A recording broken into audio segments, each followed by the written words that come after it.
직장에서 흔히 많이 쓰지만 최악의 말이 뭐가 있나요? 어리석은 리더들이 많이 하는 얘기예요. 나 지금 순간 열받았어. 그런 말들은 되게 어떤 마음을 남기냐면, 내가 이런 말까지 들으면서 일을 해야 되나? 내가 설 자리가 없는 건가? 그런 말을 내가 들었어요. 그럼 나는 어떻게 대응해야 되나요?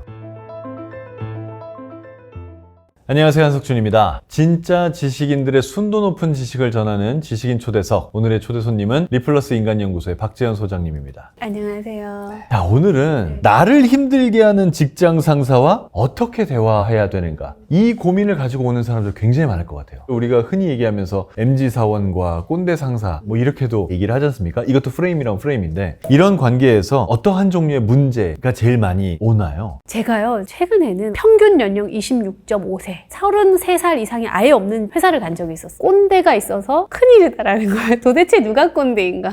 꼰대라 함은 기성세대를 의미했잖아요. 내가 옳고, 야, 나 때는 말이야, 내 말만 들으면 돼라고 주장하는 세대였는데, 아니 이게 도대체 여기서 누가 그럼 꼰대냐는 거예요. 늘 있어요. 젊은 꼰대, 역꼰대가 늘 있어요. 그래서 제가 가만히 봤더니, 이건 세대 간에서 오는 꼰대 상사와 MZ 젊은 세대 간의 갈등이 아니라 역할의 갈등이겠구나. 평균 연령 26.5세 회사에서 나왔던 말이, 저분이 원래 안 그랬는데 입장이 달라지니까 내가 원하는 것도 달라지고 나의 필요도 달라지는 거예요. 옳고 그른 기준도 조금 달라지고. 너무 이해가 됐고요. 그럼에도 불구하고 MZ 세대라고 할 때 특성이 조금 있긴 있죠. 60년대생, 70년대생의 가치관에는 전통주의 희생문화, 베이붐 시대의 부모님들은 정말 허리가 휘게 일하셨잖아요. 그 고생을 보고 자란 세대니까 부모를 원망하기보다는 존경했던 세대. 그래서 내가 원하는 욕구는 잠시 미뤄두고 내가 우리 가정 안에서 부족한 구멍을 어떻게 메울지를 고민하는 아이들의 시절을 보내온 세대들이었기 때문에 마음속에 현재적 시점으로 보면 다소 억울함들이 있으세요. 우리 때는 이렇게 일 안 했어요. 라꾸라꾸 침대 놓고요, 며칠씩 회사에서 밤샜어요. 그런데 요즘 애들 안 그래요. 이렇게 말하시거든요. 그러니까 그 세대들의 특성을 우리가 조금 이해할 필요는 있다라는 말씀을 드리고 싶고, 그러면 이제 MZ세대라고 하는 현재 우리의 뒤를 따라오고 있는 이 젊은 친구들을 한번 보자면 또 너무 가엾어요. 유례없는 비교와 경쟁의 사회에서 자라왔어요. 단 한 번도 쉴 틈이 없었던 아이들이에요. 내 욕구가 중요하다고 주장은 하지만 정작 저희가 욕구 탐색을 해보면 내 욕구가 뭔지를 잘 찾는 아이들이 별로 없어요. 왜냐면 늘 비교하고 저 친구보다 내가 좀 더 빨리 가야 될 것 같고 조급한 마음에 막 움직이기 바빠서, 유례없는 비교와 경쟁의 사회에서 특히 SNS가 활발했던 시대였기 때문에 어디를 가도 비교 천지였어요. 대학을 들어가도요, 학부 아이들을 보잖아요. 도서관이 정말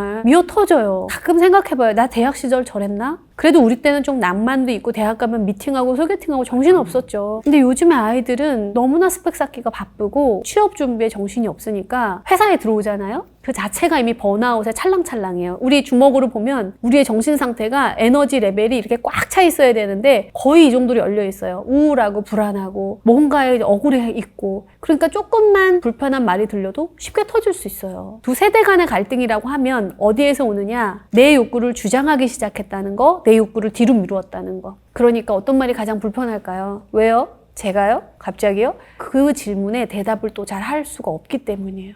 왜요, 이걸요, 제가요 라는 질문에 내가 대답을 할 수가 없군요. 기분만 나쁘지 나도 모르기 때문에. 그 왜라는 질문을 많이 하고 살아오지 않았었기 때문에 많은 중역분들이 고민하시는 지점이 거기에 있었어요. 어떤 팀원이 싫으세요? 부정적인 사람이요. 말 대답하는 애들 싫어요. 자기 일만 하고 남의 일에 관심 없는, 그런 공동체 의식이 없는 애들이요. 다 싫은 사람은 너무 많이 나와요. 그런데 그들을 그렇게 볼 때 대화를 할 수 있을까요? 없어요. 쟤는 MZ세대라 저래 낙인을 찍고 그 직원을 대하면은요, 대화를 더 할 수가 없어요. 근데 이제 분명한 건 이런 거예요. 이걸 왜 해야 됩니까? 라는 질문에 원래는 그 대답을 할 수 있었어야 된다는 거예요. 그런데 우리의 문화가 하라니까 하죠. 조직 생활은 상사가 하라는 거 잘하는 거야 라는 걸 굉장히 순종적으로 따라오던 시기가 있었는데요. 최근에는 그것을 무엇을 위해서 하는가라는 어떤 가치적인 탐색의 질문이 따라오기 시작했고, 왜 누군가가 정한 규칙을 우리가 따라야 하는가에 대한 탈피기, 그 의문을 제기하기 시작했잖아요. 시대가 변했죠. 대화를 하다 보면 같은 말인데 상대방 참 듣기 싫게 하는 말들이 있잖아요. 직장에서 흔히 많이 쓰지만 사실은 최악의 말이, 그런 말들은 뭐가 있나요? 이게 그렇게 안 돼요, 이게? 이런 말이죠. 나 지금 순간 열받았어. 이게 그렇게 어려워요? 참 어떡하냐 정말. 네가 말했으니까 네가 해봐 뭐 이런 거 있잖아요. 그러니까는 아이디어를 던지고 싶지 않는 말들. 근데 누가 들어도 이렇게 듣기 싫은 말들이 있어요. 근데 저희가 조직에서 듣기 싫은 말을 다시 듣는 세션이 있거든요. 그러면 이제 듣기 싫은 말을 한 대상과 말만 적어서 내요. 말만 보면은요, 이게 하는 게 있어요. 예를 들면 이런 거예요. 밥 사줄게. 자, 이거는 왜 싫었냐? 걔가 했기 때문이에요. 누가 했느냐가 되게 중요해요. 내 상사였던 거죠. 내가 너무 싫어하는 상사가 있는데 그 상사가 힘들면 언제든지 내 자리로 와. 내가 언제 밥 한 번 살게. 좋은 말이죠? 듣기 싫다는 거예요. 또 두 번째는 언제 한 말이냐. 예를 들어 내 체력이 아주 빵빵할 때는요. 김 매니저 이것 좀 해줘 라고 하면 예, 제가 해드릴게요. 이게 돼요. 근데 나 죽을 것 같은데 이것 좀 해줘. 제가요? 이렇게 나오는 거예요. 언제 그 말을 들었느냐. 또 되게 중요하고요. 마지막은 뭘 들었느냐인데 예를 들어 이런 거죠. 맞는 말이 그렇게 듣기 싫어요. 한 남자분이 소파에 누웠는데 중학생 아들이 학원 갔다 오다가 이렇게 보더니 아빠가 어떻게 맨날 누워있어요 이러더래요. 제가 벌떡 일어나면서 이 자식아 언제 아버지가 맨날 누워있었냐고 했는데 그때도 일어나면서 얘기했던 거예요. 맞는 말이 되게 듣기 싫어요. 이 말은 진짜 되게 안 좋다라고 생각하는 게 있었는데 그 중에 하나가 그게 아니라요. 자기가 뭘 잘못했는데 그 잘못에 대한 인정이나 사과는 없고 변명과 해명만 있는 거죠. 이렇게 말만 하면 기분 나쁜 건 또 뭐가 있나 생각해 보니까 원래 내가 원래 그래. 마지막으로 하나는 거봐 내가 뭘 했어. 이렇게 이런 말이라면 하지 말고 다른 표현을 생각해봐라 라고 하실 만한 그런 거 있습니까? 최악의 말이 뭐냐라고 생각을 해볼 때 원래 기래 하면서 기분 나쁘게 듣지 마. 이것도 또 굉장히 많이 나왔었던 말인 것 같고 기분 나쁘게 듣지만 뒤에는 100% 기분 나쁜 말이 오죠. 조직 안에서 기분이 나쁘다라고 했을 때 패턴은 책임을 전가하는 말이 가장 컸고 그 다음에 이제 행위였는데 공을 가로채는 행위. 같이 할 땐 너밖에 없어라 그러다가 보고할 땐 넌 나가 있어가 되는 그런 일들도 되게 많거든요. 네가 희생해라, 네가 참아라 이런 말들도 조직에서 굉장히 나를 무력하게 만드는 그런 말들이었던 것 같고 저희가 조사한 것 중에 직장에서 정말 듣기 싫은 말 중에 이것도 있었어요. 야, 너 요즘 소문이 안 좋더라. 그건 최악이죠. 그거는 보편적으로 기분 나쁜 말이죠. 김 팀장이 우리 팀 오고 나서 조직 문화가 엉망됐다는 얘기가 여기저기 들려. 어떻게 된 거야? 그러면 이제 이 사람은 팀으로 돌아가서 여기저기니까 누군지 모르잖아요. 다 불신하게 되죠. 도대체 누굴까? 쟤였을까? 쟤였을까? 쟤였을까? 이건 굉장히 조직적인 차원에서 어리석은 리더들이 많이 하는 얘기예요. 그럼 어리석지 않은 사람은 그 상황에서 어떻게 표현하나요? 김 팀장, 내가 좀 걱정이 하나 있는데 내가 중요하게 생각하는 건 팀이 좀 화합하고 서로 좀 잘 지냈으면 좋겠는 건데 거기에 대해서 좀 방법이 있어? 라고 물어보는 게 낫죠. 아니면 김 팀장이 한 6명밖에 팀원이 안 되니까 한 명씩 좀 티타임을 가져서 조직생활 어떤지 한번 확인해보면 어때? 라고 해볼 수 있죠. 방법을 제안해주고 뭐가 중요한지 말해주면 되는데 너오고 나서 여기 팀 문화가 엉망이라는 말이 여기저기 들린다는 말은 뭐 어쩌라는 얘기예요.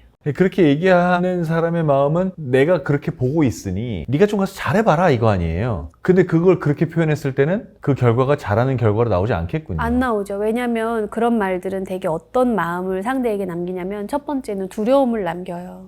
여기서도 내가 설 자리가 없는 건가? 이제 나에게 불이익이 있을래나? 두 번째는 수치심이 느껴져요. 내가 이런 말까지 들으면서 일을 해야 되나? 세 번째는 죄책감이 들어요. 나같이 못난 팀장을 만나서 사람들 고생하는구나. 그래서 수치심과 두려움과 죄책감은 누군가를 행동을 바꾸게 하기 위해서 쓰는 힘이기는 한데 오래 못 가죠. 두려워서 하거나 수치스러워서 하거나 죄책감 때문에 하는 거는 통일된 하나의 정서가 없는데요. 그게 뭐냐면 기쁨이 없어요. 재미가 없어요. 인간은 그걸 오래 버티질 못해요. 그래서 저 사람에게 두렵게 하지 않고 수치심을 주지 않고 죄책감을 주지 않으면서도 내가 저 팀원에게 중요한 말을 어떻게 할 것인가를 고민하는 게 그게 리더의 숙제죠, 사실. 근데 어쨌거나 누군가가 그런 말을 해서 내가 들었어요. 그럼 나는 어떻게 대응해야 되나요? 예를 들어서 상사가 나를 무시하거나 존중하지 않는 말로 할 때 초등학교 나온 거 맞냐? 라고 얘기를 했다. 이거 굉장히 불쾌한 일이잖아요. 그럴 때 저는 두 가지 방법을 조금 제안해보고 싶어요. 첫 번째는 들은 대로 반영하고 확인하기예요. 제가 지금 들은 말이 저한테 초등학교 나온 거 맞냐고 말하신 것 같은데 잘 들은 게 맞습니까? 라고 해보는 거예요. 근데 이게 재밌는 게 자기가 그 말을 다시 듣잖아요. 아니 그건 아니고 라고 하면서 한 번 톤 다운 될 수가 있어요. 두 번째는 그거 다 거르고 초등학교 나온 거 맞아가 이 사람이 나한테 진짜 궁금한 게 아니라는 거 서로가 알잖아요. 팀장님 그래서 하시고 싶은 말씀이 뭔지를 해주세요 라고 하셔도 돼요. 너 하고 싶은 말 그거 아니잖아. 너 나 초등학교 나온 거 진짜 궁금해? 나 노년초 나왔어 어떡할래? 이거 아니잖아요.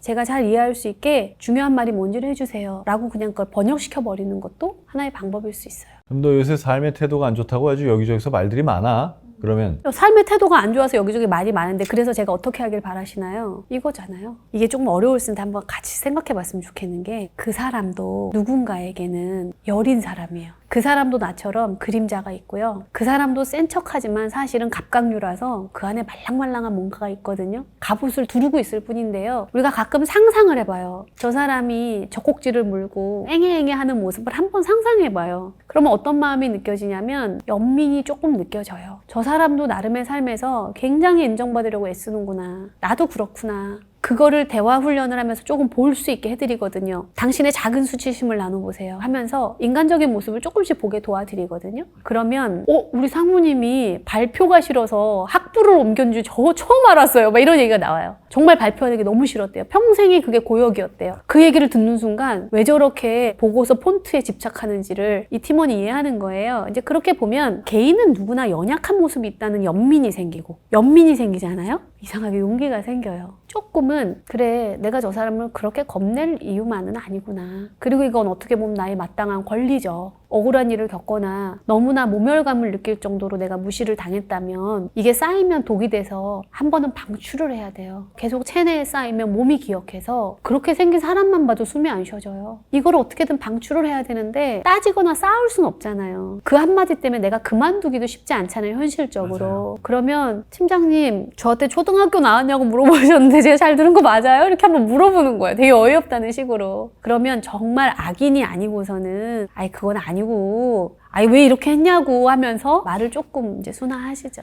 그러면 이번에는 아무리 가깝든 친하든 직장이라면 하지 말아야 되는 말 어떤 게 있습니까?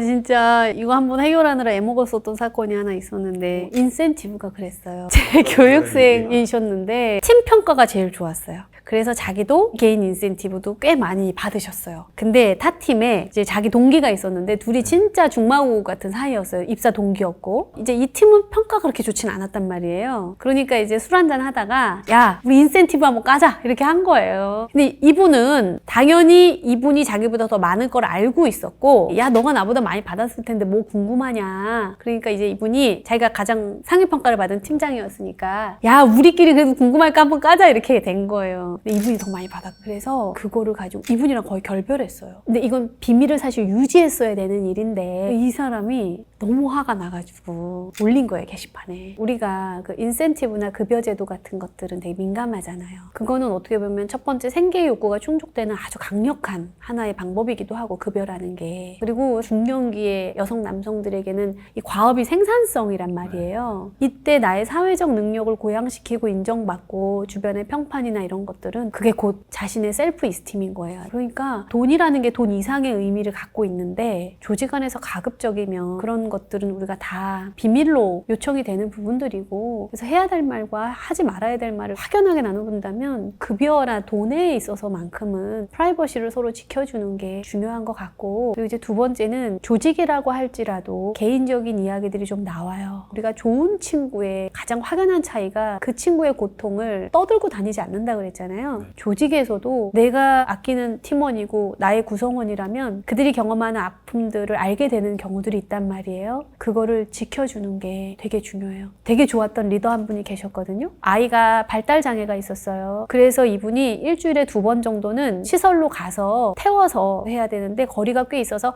5시에 나가야 됐어요. 그런데 그 상사분이 그거를 2년 동안 지켜주셨어요. 누구에게도 그 사람의 자녀가 발달장애가 있어서 보내는 거다라는 것을 말하진 않으셨어요. 이분이 나중에 중역이 되셔서 한 얘기였어요. 나에게 리더십은 그분이라는 거예요. 그 상사를 떠올리면 내가 받은 은혜가 너무 커서 어떤 팀원의 말도 내가 일단은 들어보게 된다는 거예요. 때로는 대화는 말하기 듣기만은 아니라 침묵도 존재하거든요. 그 침묵이라는 귀중한 가치가 얼마나 빛을 발하는가 그런 걸 많이 봐요. 이런 거를 하소연하신 분이 있어요. 김 대리가 생각할 때 자기는 일을 잘해요. 성과도 너무 좋고. 근데 박 대리가 승진했어요. 왜 우리 상사는 성과가 좋은 나보다 말을 더 잘하는 박 대리를 더 이뻐하냐? 그 질문에 약간 퀘스천이 붙는 이유가 느닷없이 평가가 더 안 좋았던 제가 승진이 되고 내가 안 됐다. 이건 말해야 돼요. 밝혀달라. 문제를 제기할 수 있는 이슈일 것 같고 그럼에도 불구하고 우리가 조금 살펴본다면 인간은 굉장히 감정적인 존재라서 그럴 거예요.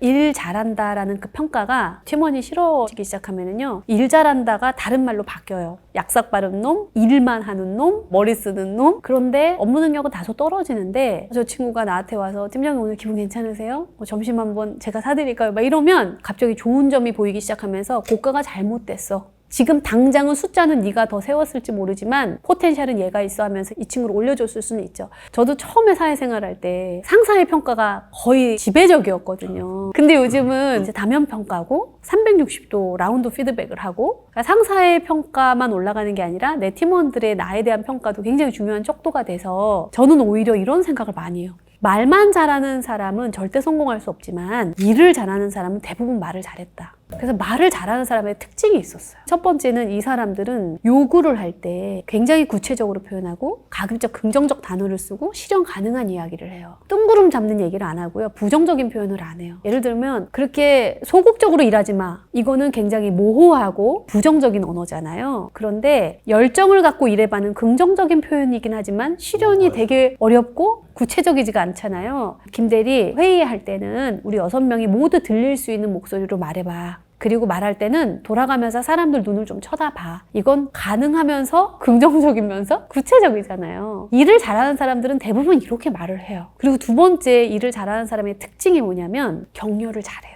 저 힘들어 죽겠어요 그럴 때 야 힘든 거 알아 이게 아니라 먼저 가서 힘들진 않아? 괜찮아? 할만해? 그리고 언제든지 내 방으로 와 이런 모호한 얘기 안 해요. 내가 내일 2시부터 4시까지 시간이 괜찮으니까 혹시 도움이 필요하면 그 시간에 내 자리로 와요. 이렇게 말해요. 언제든지 와가 오히려 친절한 말이 아니군요. 오지 말란 얘기예요. 저는 이 질문을 보면서 그 생각했어요. 이 김대리라는 분이 스스로에 대해서 잘 모르시는 건 아닐까. 그래서 가장 안전한 대상 3사람한테 내가 이런 말을 들었는데 너는 어떻게 생각해? 라고 한번 물어보세요. 저는 제가 고집이 센 줄 몰랐어요. 근데 어느 날 아들이 운전을 하고 제가 옆에 타고 있었거든요. 근데 제가 아는 길인데 자꾸 자기가 아는 길로 가는 것 같은 거예요. 그래서 엄마가 알아. 이 길 아니야. 이렇게 얘기했더니 엄마, 결국 엄마는 엄마가 하고 싶은 대로 하는 거 아세요? 이러는 거예요. 제가 그 말을 듣고 너무 충격을 받은 거예요, 제가. 그래서 제가 저희 엄마한테 전화를 해서 엄마, 얘가 나한테 이 말을 하는데 엄마 어떻게 생각해? 야, 걔가 제대로 봤다. 이렇게 그래서 제가 저희 안전기지가 되는 친구한테 얘기했더니 야, 너 고집 엄청 세. 이러는 거예요. 제가 받아들였어요. 처음에 진짜 억울했거든요. 가장 제가 믿는 3사람이잖아요. 3사람이 모두 동일하게 제가 그렇다는 거예요. 그러니까 어쩌면 이분도 결과는 되게 기분이 나쁜데 정말 자기 대상 몇 사람한테 한번 물어보면 나에 대한 장점 하나 너가 볼 때 이건 나에게 아쉽다라는 거 하나씩만 얘기해줘. 그러면 그 3사람이 동일한 얘기 할 수도 있어요. 요새 그 꼰대에 대해서 하도들 나쁘게 많이 얘기하니까 직장에서 꼰대처럼 안 보이려고 굉장히 많이 노력을 해요. 그런데 그 와중에도 혹시 내가 어떤 말 한마디를 잘못한 게 꼰대처럼 보이게 되는 그런 말들이 있습니까? 저희가 대화 훈련을 하다 보면 구성원 구조가 같은 직급이 들어오시는 게 아니라 주니어하고 시니어가 같이 들어오신단 말이에요. 그 라떼는 마리아가 똑같이 두 분의 상사가 말씀을 하시는데 이분은 사람들이 따라요. 근데 이분은 다 싫어하세요. 그러면 이 사람은 생산적인 말을 하고 이 사람은 비생산적인 말을 해서일까라고 말의 내용도 비슷해요. 근데 차이가 확연하게 있어요. 영업 비밀인데 그 주니어들이 따랐던 라떼는 마리아라는 말에 귀를 기울이고 심지어 적기까지 했었던 상사는요. 라떼는 마리아 하기 직전에 하는 게 있어요. 내가 조언을 하고 싶은데 들어볼 수 있겠어를 묻거나 그 전에 네 말을 들어보니까 네 마음이 이랬겠다를 먼저 공감하신 후에 물어요. 예를 들면 이런 거예요. 팀장님 저는요 이 일을 요즘에 왜 해야 되는지 모르겠어요. 이렇게 얘기할 때 꼰대 상사는 야 나는 그 일 17년 하고 있어 막 이런 거예요. 근데 이분은 이 일을 왜 해야 되는지에 대한 의미나 명료성을 알지 못하고 일을 하면 많이 힘들 것 같긴 하다. 그 말을 듣고 보니까 나도 한번 그런 경험이 있기는 있었는데 도움이 되면 얘기를 해줄까. 근데 그분이 네 해주세요. 그럼 그땐 들어요. 그래서 저희가 See before education이라고 말을 하는데 교육시키기 전에 짧게라도 공감해보세요. 그런 거죠. 왜 MZ세대라고 흔히 불리우는 그 나이대의 주니어가 누구의 말에는 경청하고 누구의 말은 그냥 꼰대라고 귀를 닫았을까? 리더가 먼저 공감해주고 물어주고 좀 더 들어보려고 했다라는 그 차이. 여기서 포인트는 내가 꼰대로서 이런 말은 하지 말아야겠다는 그런 몇 마디 말 이것보다 어떤 말을 해도 상관없으니 그 전에 무조건 공감을 먼저 해주고 그들의 상황을 이해해야 된다. 이게 먼저군요. 공감받고 이해받지 못한 상태에서 문제 해결이 훅 들어오면 그건 너 때 얘기고가 나오는 거예요. 근데 공감도 해주고 이해도 받으면은요, 그럼 선배는 어떻게 하세요? 이게 오히려 더 자연스럽게 이쪽에서 질문이 나올 수도 있어요. 그때 너무 길지 않게 나는 이게 도움이 되더라. 더 하나를 첨언하자면 그렇게 말하고 이건 내 경험인데 듣고 나니까 어때? 라고 한번 물어보셔도 좋아요. 꼰대 이런 것들 때문에 누가 조언을 하려는 사람들이 없어요. 꼰대 소리 들을까봐. 반대로 또 윤리를 지키는 사람들을 또 뭐라고 하기도 합니다. 이렇게 아예 말을 다 막아버리는 그런 세상이 됐거든요. 이럴 때 대화의 전문가이신 박재현 소장님께서는 어떤 솔루션을 주고 싶으신지요? 예전에 봤던 영화 중에 아이들의 영화였는데 모든 어른이 봤으면 좋겠다 싶었던 영화가 지금 그 질문을 들으니까 떠올랐어요. 원더라는 영화인데요. 거기에 선천적으로 얼굴이 기형으로 태어난 아이가 있어요. 이름이 어기예요. 걔는 헬멧을 쓰고 학교를 다녀요. 왜냐하면 헬멧을 벗는 순간 사회적 자아가 무너져 내리거든요. 어느 날 이 어기의 엄마가 계속 헬멧을 씌우면서 집에서만 데리고 있을 순 없다. 너도 이제 헬멧을 벗고 학교에 가라. 직면시키는 거죠. 그래서 그 헬멧을 딱 벗고 학교를 가던 첫날 아주 사회적 지지 집단으로 탄탄했던 그 가족이 아이에게 힘을 주고 들여보내죠. 그랬더니 너무나 많은 아이들이 쟤를 만지면 병균이 옵는다. 이런 말들을 막 던져요. 근데 선생님이 이런 질문을 첫 수업 시간에 해요. 어떤 사람이 되고 싶으냐? 그때 한 여자아이가 이름이 썸머인데 친절한 사람이 된다라는 얘기를 하거든요. 우리가 사회생활을 하다 보면은요, 많은 도전을 받죠. 내가 중요하게 생각하는 거, 가급적 사람들을 도와주고 싶고 사람들이 잘 되게 인커리지 시켜주고 싶고 심지어 나한테 또 그런 권한이 있어요. 그런데 가끔은 주변에서 야 관도 네 말 아무도 안 들어. 너 그러다 꼰대 소리 들어. 그냥 입 다물어. 이렇게 말할 때가 있죠. 그리고 때로는 그게 맞을 때도 있을 거예요. 그런데 우리의 발걸음을 멈추게 하는 순간이 있어요. 꼰대라는 말을 듣더라도 바로잡는 말 대신에 칭찬의 말도 있단 말이에요. 나 이 말은 꼭 해야겠다. 너 내가 꼰대라고 해도 된다. 근데 내가 너 지난 6개월 동안 보니까 너 진짜 대단한 애다. 이런 말도 못한다면 글쎄요, 그 삶은 너무 허무하지 않을까요? 이것만큼은 내가 짚고 넘어가야겠다. 이건 정말 옳지 않다. 옳은 방향에 대해서 내가 말하고 싶다라고 하면 저는 자신감 있게 말할 필요가 있다. 근데 그때 우리의 태도가 네가 얼마나 잘못됐는지 알아라는 태도가 아니라 이거 진짜 중요해서 그래. 한번 들어봐. 듣고 너가 판단해봐. 이런 말도 우리가 할 수 없다면 학교는 뭐하러 있고 조직은 뭐하러 있나요? 그래서 그 원더라는 영화의 마지막에요. 친절한 사람이 되는 게 얼마나 중요한지 결국 그 어기가 모든 친구들을 화해시키고 정말 좋은 친구가 뭔지를 보여주거든요. 그렇게 놀림을 많이 받고 그 어기가 버틸 수 있었던 건 두 가지예요. 하나는 어떤 사람이 되고 싶은가, 두 번째는 자기 대상. 우리가 계속 일관되게 말해왔던 뜨거운 가족의 지지와 사랑. 외모는 나의 자존감을 떨어뜨렸을지 몰라도 내가 어떤 사람이 되고 싶은가를 잃지 않았던 어기의 태도. 저는 그게 우리에게 있다면 제가 경험한 많은 MZ세대의 분들은 그런 분을 존경했지 꼰대라고 생각하진 않으셨던 것 같아요. 좀 자신감을 가지셔도 될 것 같아요. 자, 진짜 대가들의 지식을 전하는 지식인 초대석, 오늘은 리플러스 인간연구소의 박재현 소장과 함께 했습니다. 오늘 이 대화가 누군가에게는 위로가, 또 누군가에게는 힘이 됐기를 진심으로 바랍니다. 시청해주셔서 고맙습니다.